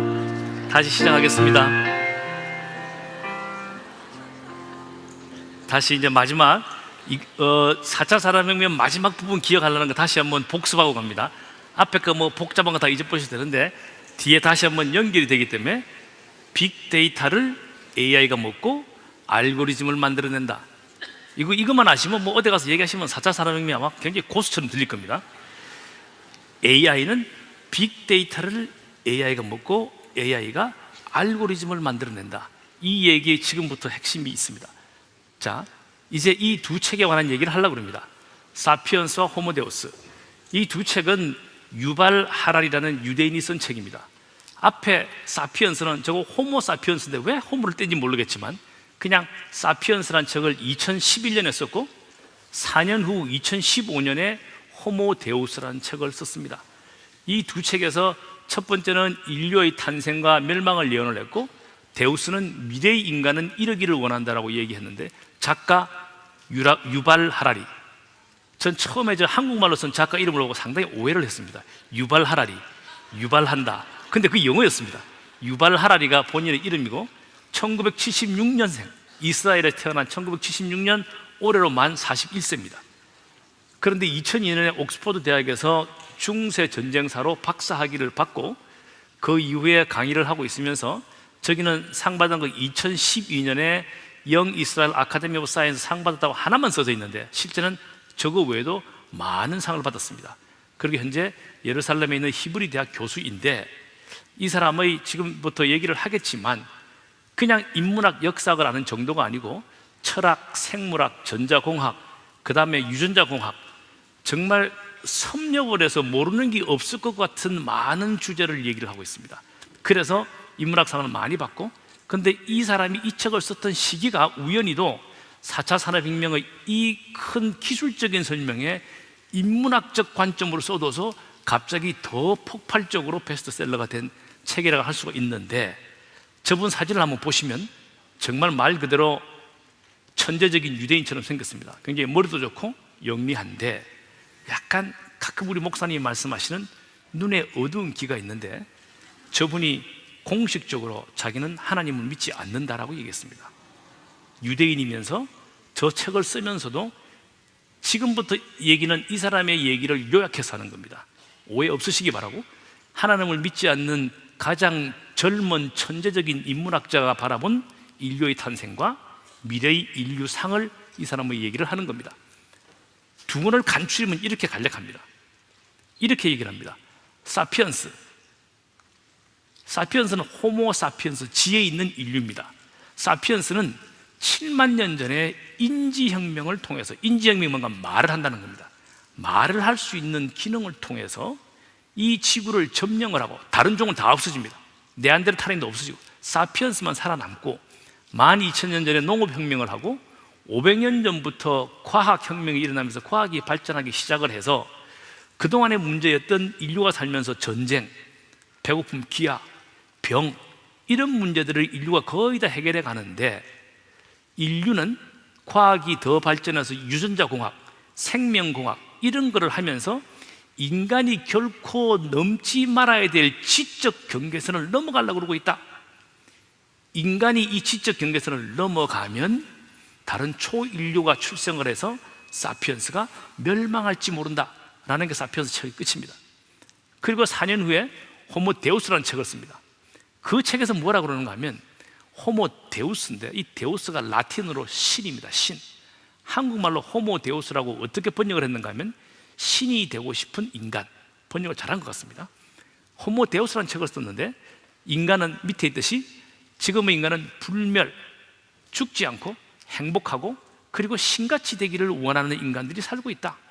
그런데 이 인간들이 그동안에 기술, 그 다음에 인본주의, 인본주의, 기술을 최고로 생각하고 사람을 최고로 생각하는 이런 사상으로 살아오고 있는데, 거기에서 자기들이 추구하는 불멸과 행복을 찾지 못해서 이제는 그들이 생명과학을 더 발전시켜 봤더니 모든 생명체와 모든 세상에 알고리즘이 동작하더라. 알고리즘이 있더라. 알고리즘 알죠? 아까 알고리즘 얘기했습니다. 쉽게 얘기하면 프로그램보다 더 좀 광의의 복잡한 개념이 알고리즘입니다. 알고리즘이 동작하고 있더라. 이 알고리즘이 동작하려면 아까 제가 뭐라고 했습니까? 빅데이터, AI, 알고리즘이겠습니다. 이 알고리즘이 동작하려면 앞에 데이터가 있어야 되는 겁니다. 사람들은 그동안에 자기들이 과학을 믿었고 인본주의 철학적 사상을 믿었는데 더 이상 과학과 인본 철학을 믿지 않고 알고리즘을 발견하고 난 다음에 이제 이 데이터를 더 신봉하게 돼서 사람은 데이터를 신봉하는 데이터교가 출현할 것이다. 사람은 그 이후에 알고리즘과 데이터를 더 신봉할 것이다 하는 게 이 책의 답입니다. 조금 더 자세히 보면 이렇게 얘기합니다. 20만 년 전에 호모 사피언스, 지혜 있는 현생 인류가 출현을 하는데 이 20만 전의 호모 사피언스는 7만 년쯤 돼서 말을 하기 시작한다는 겁니다. 언어, 말을 하기 시작함으로 인해서 그 앞에 같이 존재했던 네안데르탈인을 완전히 멸망을 시킵니다. 네안데르탈인은 말을 못한 것 같습니다. 공부를 하는 건지 말을 못하는 건지. 네안데르탈은 말을 못했고 호모 사피언스는 말을 잘했고, 그래서 네안데르탈인을 다 멸종을 시키고 만 년이 되면 호모 사피언스만 살아남게 되는데, 여러분 지금 호모 사피언스니까 그 나쁜 놈들을 생각해, 우리가 호모 사피언스입니다.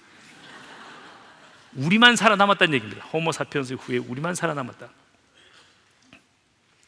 그러니까 사피언스는 지금부터는 3인칭이 아니고 우리입니다. 우리 그 살아온 역사를 보면 사피언스가 다른 동물하고 달랐던 것은 뇌가 컸다는 겁니다. 1200에서 1400cc의 뇌를 가지고 있었는데 똑같은 60kg의 포유동물은 200cc밖에 되지 않은 조그만 뇌를 가지고 있었다. 그런데 이 큰 뇌로 결국 뭐가 가장 특이하게 나타났는가 하면 말을 할 수 있는 기능이 생겼다. 결국 이 말을 한다는데 뇌를 엄청 쓴다는 반증입니다. 이 말을 하면서 서로 간에 협력을 할 수 있고 집단을 형성할 수 있어서 사피언스는 100명, 1000명, 3000명도 모일 수가 있는데, 그 당시에 같이 있던 침팬지는 동물들은 본능적으로 40명 이상 안 모인답니다. 막 1000명에서도 확 흩으면 40명 단위로 다 흩어지지 결코 다시 모이지 못한다. 사피언스는 말로 모여라 모여라 모여라, 일이 있다 회의하자 그러면 여기도 뭐 일토 선거사 했다 뭐 1000만 명이 1000만 명이 아니고 1000명이 모이는데 이거 언어가 있어서 모이는 겁니다. 그래서 사피언스가 정말 언어로 모든 것을 지배를 하고 그 다음에 농업혁명을 하게 되고, 그러면서 이제 사실 농업혁명을 하면서 정착 사유재산이 생겨서 문제가 생기기 사실 시작합니다. 그런데 이 현대에 들어오면 과학이 발전합니다. 우리가 알고 있는 과학은 한 500년 전부터 발전하기 시작합니다. 500년밖에 안 돼서 500년밖에 안 됐습니다. 500년 저때 과학의 가장 천문학이 있는데, 천문학이 저때 코페르니쿠스의 지동설이 처음 나옵니다. 저때가 1400년대쯤인데 그보다 한 1000년 가까이는 천동설, 이게 하늘이 돈다라고 알고 있고 1000년 가까이 땅이 돈다고 알지 못했습니다. 알게 되는 게 1500년대 천문학이 드디어 땅이 돈다. 그때부터 과학이 발달하고 뉴턴이 사과가 떨어지고 물리학이 발달하고 수학이 되고 그 다음에 항해술이 생겨서 다니기 시작하고 과학이 발달하기 시작합니다. 그리고 한 200년 전에 아까 1780년 스팀 엔진이 생기면서 200년 전에 드디어 산업혁명이 시작합니다. 이 산업혁명이 우리 인류의 많은 문제를 불러일으킵니다. 잉여 생산물이 생겨서 물건을 팔아야 되는 시장이 필요하고, 시장이 필요하니까 땅을 다른 나라를 줘서 식민지를 만들고, 그러다 보니까 제국주의를 만들고, 그러다가 1, 2차 세계대전이 발생한, 결론적으로 보면 잉여 생산물이 생겼다는 게 문제입니다. 그게 오늘날의 전쟁을 불러일으키는 원인이 됐다. 그래서 과학은 지속적으로 발전을 하고 있는데, 그동안에 인류의 문제가 됐던 전쟁, 기아, 역병, 전염병은 거의 다 해결이 됐다. 우리가 걱정을 많이 하던 에이즈나 암도 만성질환화 되어가고 있고, 전 세계 기아도 식량 배분의 문제이지 지구 자체가 식량 자급자족하는 건 식량 과잉이다. 그리고 전쟁도 그동안에 걱정을 많이 했는데 오히려 핵무기가 개발이 되면서 이제 전쟁을 안 하는 상태가 평화가 아니고, 지금처럼 전쟁을 하면 다 죽을 수밖에 없는 상태이기 때문에 전쟁을 할 수 없는 상태가 평화라고 얘기한다. 그리고 옛날에 전쟁은 땅 따먹기였는데 이제는 땅을 따먹어도 경제적 이익이 없다. 지식의 게임이기 때문에. 그래서 그 전에 전쟁은 저게 영어로 unavoidable tragedy, 피할 수 없는 비극이었는데 이제 뭐라고 정의하는가 하면 manageable challenge, 관리할 수 있는 도전이다. 아무리 지금 트럼프가 큰 소리 쳐도 협상할 뿐이지 실제 원자탄을 주고받지는 못한다 라는 얘기입니다. 그래서 오히려 이제 평화가 유지되는 상태가 됐다. 그리고 이제 이 그동안에 문제가 됐던 전쟁과 기아와 이제 병이 다 해결이 됐는데 문제는 우리 사피엔스가, 인류가 지구에서 너무 많이 빨리 성장한다는 겁니다. 저기 1700년대에 보면 300년 전에는 지구상에 인구가 7억 명밖에 없습니다. 7억. 300년이 지난 지금 75억이 있습니다. 우리 사피엔스는 정말 땅에 번성하고 충만해서 75억 명이 지금 살고 있는 겁니다. 그래서 이 75억 명이 지구 생태계를 파괴하고 그 다음에 야생동물의 생태계도 다 파괴를 했는데 개하고 늑대하고 비슷한 종이라 그러면 개는 지금 지구상에 4억 마리가 있답니다. 그런데 늑대는 20만 마리밖에 없습니다. 야생으로 사는 늑대는 20만 마리밖에 없고 개는 4억만 마리나 있다는 겁니다. 지구 환경이 무너지고 생태계가 무너지고 과학이 더 발전하면서 사람들의 머리가 너무 좋아져서 정말 유발 하나님 얘기 안 하는데 하나님의 지적 설계를 넘어가려는 시도를 해서 초인류가 발전하면 사피엔스는 멸망할 것이다 하는 게 사피엔스 책의 끝입니다. 호모데우스, 아까 미래의 사람들은 아까 말씀드렸듯이 죽지 않으려고 그러고 이제 미래의 사람 얘기입니다. 미래의 사람은 이루고 싶어 한다는 게 유발 하라리의 주장입니다. 죽지 않고 싶어 하고 행복하고 싶어 하고 신과 같이 되고 싶어서 이런 사람을 호모데우스라 그러는데 이 사람들이 우리가 하고 있는 게 생명공학, 유전자공학, 염기서열 분석, 안에 장기 바꾸고 막 이래서 오래 살려는 시도를 하고 있고 자기 장기만 바꾸는 게 아니고 팔이 잘라지면 비생명체인 팔을 붙여서 내 팔을 연결해서 팔을 똑같이 CNN 요새 틀면 뉴스 틀면 바로 나옵니다. 팔이 잘렸는데 여기 그냥 플라스틱으로 팔을 만들고 전기선을 잘 연결하면 내 머리가 생각하는 대로 팔이 다 움직입니다. 이게 사이보그 공학입니다. 살아있는 몸과 비생명체의 물체를 붙여서 똑같이 생명체처럼 움직이게 하는 과학이 발달하고 있고 그 다음에 더 무서운 것은 여기에 한국말로 비유기공학이라고 되어 있는데 생명체가 없는 물체에다가 생명체를 불어넣으려는 시도, 이게 아까 강한 AI입니다. 강한 AI. 생명체가 아닌데 생명체가 있는 것처럼 불어넣으려는 시도가 강한 AI입니다. 이러한 일들을 우리가 하면서 여러분 얘기 에이 남이 하는 것처럼 아니고 우리가 하고 있는 겁니다. 우리가 하면서 마치 영원히 살려고 그러고 행복하려고 그러고 그리고 신처럼 되려는 시도를 하고 있다. 그래서 이 유발 하라리가 좀 더 생명공학을 발전해 봤더니 여기에 이 사람은 아까 4차 산업혁명 우리 차트 본 사람이 아닙니다. 뭐라고 얘기하는가 하면 모든 생명체는 알고리즘이다 이렇게. 전기 신호와 생화학적 전달되는 신호에 의해서 우리가 행복하게도 느끼고 아프게도 느끼고 어떤 결정도 하는, 자기가 그 책에 보면 굉장히 실험을 많이 한 게 다 나옵니다. 생화학적 케미컬 리액션을 사람이 해서 즐겁고 행복하고 이럴 뿐이지 특별한 게, 심지어 사람은 자아가 없다라고 얘기합니다. 이 사람이 그렇게 얘기합니다. 어쨌든 알고리즘이 존재하고 인간의 감정도 생화학적 알고리즘이다. 그래서 미래에 나올 사람들은 빅데이터와 알고리즘을 신봉하는 데이터 교가 생길 것이다.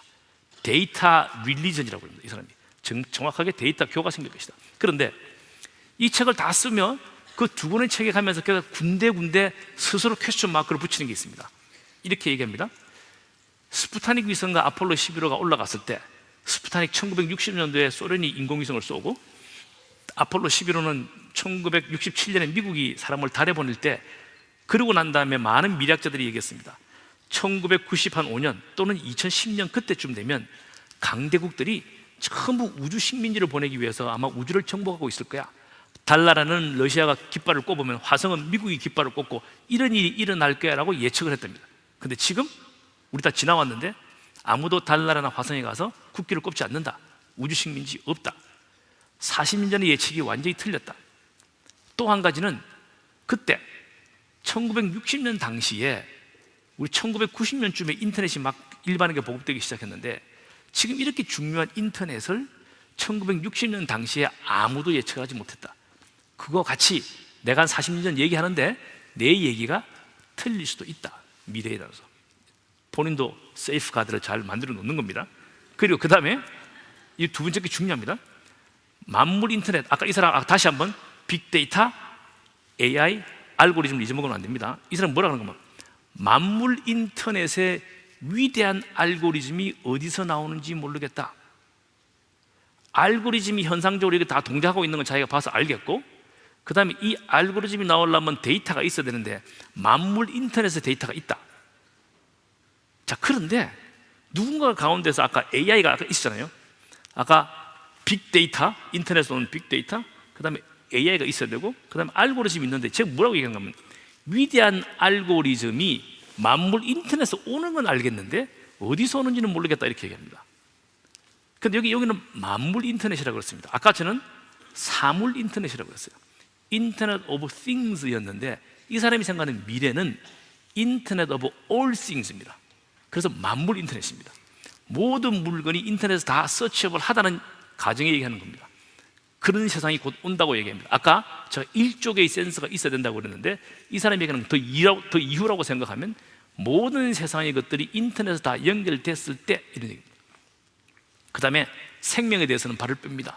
생명? 정말 그 신비한데 내가 얘기하는 데이터로만 설명되는 것일까? 그건 나도 잘 모르겠다. 이렇게 한 세 가지에 대해서는 본인도 모르겠다는 고백을 합니다. 자, 이까지가 아이고, 제가 가겠습니다.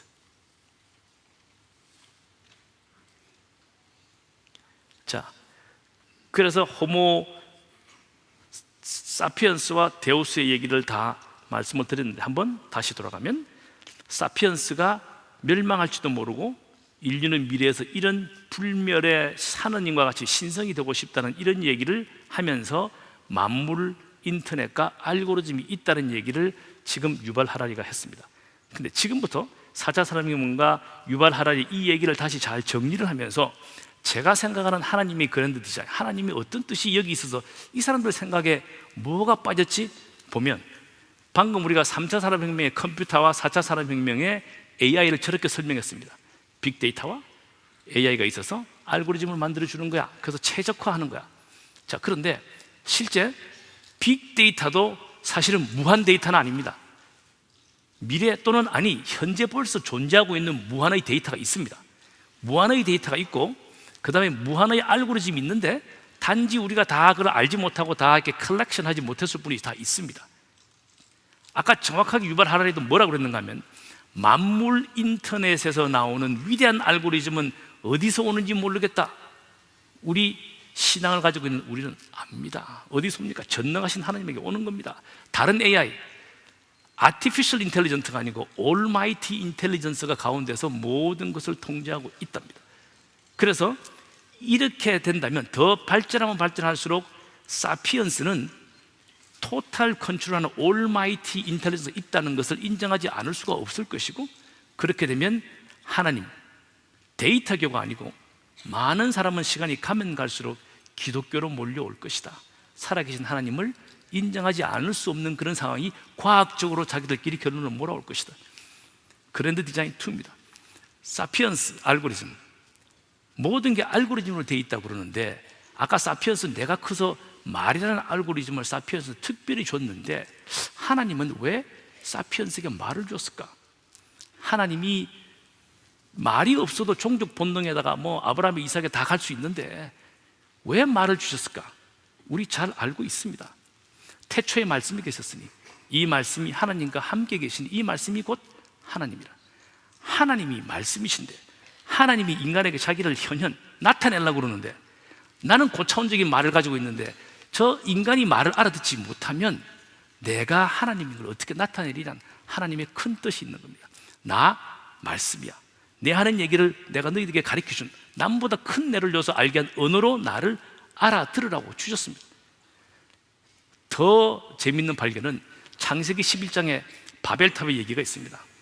언어도 하나요 말이 하나라서 그들이 탑을 쌓아서 하늘에 닿고 우리 이름을 알려보자 그럴 때 하나님이 발견하시고 언어를 없애버리지 않으시고, 쉬운 방법은 없애버렸으면 다시는 바벨탑 사건이 안 일어날 텐데 하나님이 언어를 없애지 않으시고 언어를 혼잡하게 하시고 그들이 서로 통하지 못하게 돼.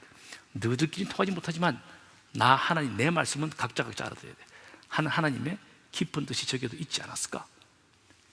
사랑, 이 감정 없어도 종족 번식하는데 전혀 문제가 없는, 개나 정말 말이나 새끼 낳고 나면 그냥 사랑 없어도 다 새끼 잘 놓습니다.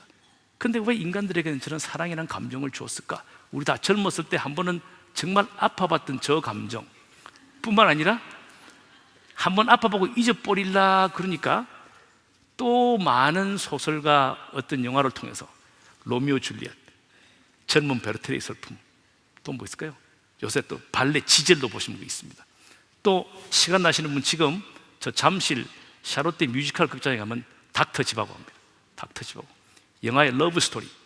이 모든 이런 스토리를 지속적으로 우리에게 리마인드 시키면서 내가 한때 젊을 때 잊어버렸던 그 사랑의 감정을 이런 작품을 통해서도 지속적으로 느껴봐라 하는 하나님의 의도가 있지 않을까?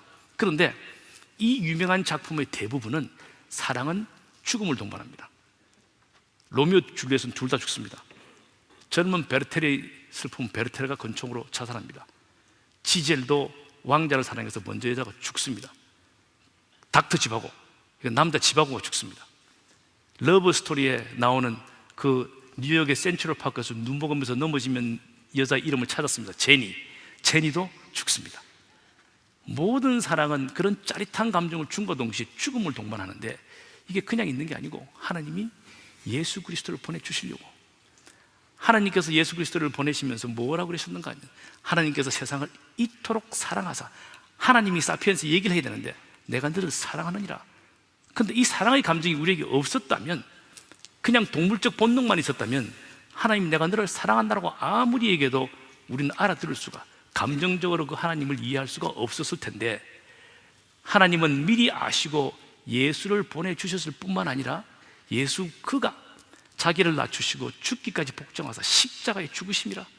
내가 널 이렇게 사랑해서 죽기까지 했는데 너희를 위해서 죽은 거, 이 사랑이 이해가 되느냐? 이해가 잘 안 되면 로미오 줄리엣을 다시 읽어보고, 아니면 닥터 지바고 뮤지컬을 보고 사랑에 죽을 때 그 절절함을 느끼라고 하나님이 오늘까지 예술 작품을 통해서도 저렇게 보여주고 있다. 부모 자식의 관계, 이 감정, 이거 없어도 종족 번식에 전혀 문제가 없는데 이런 복잡한 감정을 왜 인간에게 줬을까? 우리가 자식들 뭐 눈에 넣어도 아프지 않고, 자식이 아프면 내가 아프고 싶어 하고, 부모님도 잘 공경하시는지 모르겠는데 잘 공경하는 본능적인 이런 우리의 생각이 있어서 부모 자식 간에 이렇게 잘 관계를 맺어놓은 이유는, 하나님이 나는 너희 아버지라고 얘기하고 싶거든. 나는 너희 아버지라. 우리는 더 이상의 무수하는 종의 영을 받지 않고 양자의 영을 받았으니 아바, 아버지라 부르짖느니라. 하늘에 계신 우리 아버지여, Our Father in Heaven. 이 느낌이 우리에게, 저 감정이 없었다면 우리가 아무리 하나님 아버지의 느낌이 없었을 텐데, 우리가 살면서 부모 자식 간에 이 감정을 줘놓고 나는 너희 아버지야, 넌 날 아버지라고 불러, 하나님 아버지 느낌이 확 옵니다. 아까 뭐 우리만 아버지라고 그러냐? 아까 영어도 Father, 정확하게 Our Father in Heaven, 이 느낌을 정확하게 전달받을 수 있는 겁니다. 하나님이 하나 걱정하셨던 게 있습니다. 저 알고리즘에서 자식은 굉장히 사랑하는 알고리즘을 잘 심어놔서 말 안 해도 자기 자식들은 잘 키우는데, 부모는 가끔 공경 안 하시는 분들이 있어서 바빠서, 그래서 하나님 약간 걱정이 되신 거예요. 그래서 율법을 주시면서 계명에 5계명, 대인계명 1계명에 부모를 공경하라고 그건 써놨어요. 잊어버릴까 봐. 하나님이 만약에 똑같이 한다면 자식도 사랑하라 써놔야 돼요. 자식 사랑하는 알고리즘에 잘 심겨져 있어서 자식 사랑은 잘하니까 혹시 안 할 것 같으니까 1계명으로 부모를 공경하라고 써놨습니다. 그래서 부모도 잘 공경해야 되고 자식도 사랑해야 되는 것 같습니다. 그 다음에 아까 호모데우스에서 유발 하라리는 이 세 개를 미래의 사람들이 하고 싶다고 했는데, 아까 말씀드렸지만 유발 하라리는 하나님을 믿지 않는 사람입니다. 하나님을 안 믿는다는 걸 저기서 아주 절묘하게 표현을 잘했습니다. 불멸을 영어로 immortality라고 써뒀습니다. immortality, 앞에 I am 떼고 나면 mortal인데, mortal은 영어로 내가 육체를 가지고 있기 때문에 죽을 수밖에 없는 이런 상태가 mortal입니다. 근데 I am 붙여봐야 육체가 있는 상태에서 영원히 살기를 원해. 모순적이지만 immortality, 불사초 불로초는 없는 겁니다. 행복, 일반적으로 happiness라고 안 쓰고 bliss라고 써놨습니다. bliss의 동사가 blessing입니다. 자기도 행복하려면 하나님의 blessing을 받아야 되는데 일시적으로 단편적으로 받는 행복을 bliss라고 표현한 겁니다. 그리고 divinity, 신과 같이 되고 싶다라고 얘기합니다. 근데 우리 하나님을 믿는 우리 예수 그리스도를 믿음으로써 호모데우스가 되려는 게 아니라 우리 호모 크리스티아누스입니다. 호모 크리스티아누스. 크리스찬의 영어가 라틴어로 찾으면 크리스티아누스. 우리는 호모데우스가 아니고 호모 크리스티아누스가 되면 불멸은 우리에게 바로 영생으로 있는 것이고, 행복은 하나님을 만난 조의로 있는 것이고, 신성은 하나님이 된 우리는 성령 충만함으로 있는 겁니다. 호모데우스가 아무리 되려고 해도 될 수 없는 것을 우리의 신앙을 갖다 붙이면 모든 게 해결되어 있는, 우리는 정말 하나님께 주신 완벽한 환경에 살 수 있는 겁니다. 이런 것을 지금 우리가 이때까지 얘기했던 4차 산업혁명과 유발 하라리의 이런 관계를 3000년 전에 다윗이 고백을 했다면 놀라지 않으시겠습니까? 저는 깜짝 놀랐습니다. 다윗이 정말 양치는 아들로부터 시작을 해서 정말 전쟁을 다 싸우고 왕이 되고, 그리고 정말 내일 설계할 밧세바를 범하고 압살롬의 배반을 걷고 솔로몬과 같이 성전을 짓기로 결정을 하고 성전의 모든 재료를 준비하고 난 다음에 나이 70이 돼서 마지막으로 이스라엘 백성을 다 불러놓고 하나님 앞에 마지막 감사기도, 시편까지 다 썼기 때문에 얼마나 영감이 충만할 때 있겠습니까? 그때 마지막 기도에 이런 고백을 합니다. 천지에 있는 것이 다 주의 것이로소이다. 여호와여, 주권도 주에 있나니 주는 높으사 만물의 머리이시나이다.